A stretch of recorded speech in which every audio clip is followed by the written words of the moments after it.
तर केंद्रीय गृहमंत्री अमित शहांच्या बैठकीतील इनसाइड स्टोरी आता समोर आली आहे। कारण की अमित शहांनी बंडखोर खासदारांना मोठं आश्वासन दिलेलं आहे। विकास कामांच्या निधीची चिंता करू नका, अमित शहांनी असा शब्द दिलाय। बंडखोर खासदारांच्या समन्वयाची जबाबदारी डॉक्टर श्रीकांत शिंदेंकडे आहे। तुमची सगळी कामं डॉक्टर श्रीकांत शिंदेंना सांगा, ती मार्गी लावू।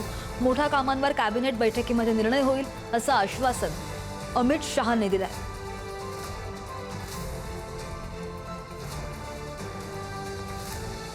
आणि या सगळ्या संदर्भात आपण सविस्तर बोलूयात। आमचे प्रतिनिधी शिवाजी काळे आपल्या सोबत आहेत। शिवाजी, या वाढत्या भेटी त्यामुळे या भेटी बऱ्याच लक्षवेधी ठरत आहेत, चर्चा तर आहेतच, हालचाली सुरू झाल्याचं पाहायला मिळते। दुसरीकडे काय नेमकी आश्वासनं दिलेली आहेत अमित शहांनी? एक म्हणजे काल एकनाथ शिंदे जेव्हा राजधानी दिल्लीमध्ये आले, त्यांनी भेट घेतली। आता ते सध्या श्रीकांत शिंदे यांच्या सरकारी निवासस्थानी आहे। आताही ते काही खासदारांच्या गाठीभेटी घेत आहेत। दिल्लीवरती जास्त फोकस केल्याचं एकनाथ शिंदे यांनी पाहायला मिळते। दुसरा मुद्दा म्हणजे जे खासदार सोबत आले होते त्या खासदारांचं जनतेला असं सांगणं होतं की आम्ही विकासासाठी जातोय। आता विकासासाठी जात आहात तर आतापर्यंत जेव्हापासून ते या इकडे आलेले आहेत शिंदे यांच्या सोबत, असं काही मोठ्या प्रकल्पाची कुठलीही घोषणा झाली नाहीये। त्या दृष्टिकोनातून राज्यातील जनतेला आणि त्यांच्या मतदारसंघातील जनतेला देखील एक संदेश द्यावा म्हणून आम्ही जेव्हा सत्तेमध्ये गेलो आहोत तर त्यांच्या मतदारसंघातील जनतेसाठी काहीतरी मिळणं अपेक्षित आहे। त्या दृष्टिकोनातून जेव्हा ही बैठक पार पडली, या बैठकीमध्ये या सर्व खासदारांनी त्यांची जी कामं आहेत, वेगवेगळे प्रकल्प आहेत, काही मतदारसंघामध्ये फक्त सिव्हिल हॉस्पिटल आहे, त्याला जोडून मेडिकल कॉलेज नाहीये, तर त्याच्यासाठी मेडिकल कॉलेज सरकारी त्या ठिकाणी व्हावं, किंवा एखाद्या मतदारसंघामधून जर हायवे जात असेल त्या हायवेला कनेक्टिव्हिटी करण्यात यावी।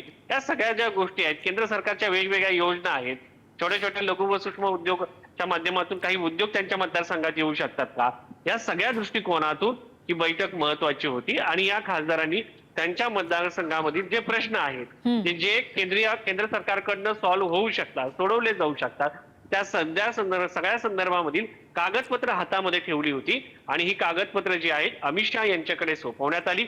सोपवल्यानंतर अमित शहा यांच्याकडनं या सर्व खासदारांना तुम्ही निश्चित राहा, भविष्याची चिंता करू नका, या सगळ्या संदर्भामध्ये केंद्रामध्ये असलेले श्रीकांत शिंदे हे तुमची मदत करतील, त्यांच्याशी समन्वय साधला जाईल। आगामी एका कॅबिनेटमध्ये या सगळ्या संदर्भामध्ये सकारात्मक निर्णय घेतले जातील, त्यामुळे तुम्ही निश्चित राहा, अशी एक जे आश्वासन आहे ते देण्यात आलेलं आहे। आणि दुसरा मुद्दा यामध्ये केंद्रीय गृहमंत्री अमित शहा यांनी असं सांगितलेलं आहे की श्रीकांत शिंदे यासाठी तुमच्या समन्वयासाठी आहेत, ते सर्व काही तुम्हाला मदत केली जाईल आणि तुम्ही निश्चित राहा, तुमच्या राजकीय भविष्याची, कायदेशीर बाबीची आणि भविष्यातील निवडणुकीची कुठलीही चिंता करू नका, असं आश्वासन केंद्रीय गृहमंत्री अमित शहा यांनी या खासदारांना दिले आहे। या खासदारांना दिलासा काहीसा मिळालेला आहे असं म्हणायला हरकत नाही। आज सुद्धा दिवसभरात काय काय भेटीगाठी होतात याकडे लक्ष असेल। ताजी माहिती घेऊ शिवाजी, धन्यवाद दिलेल्या सविस्तर अपडेटसाठी।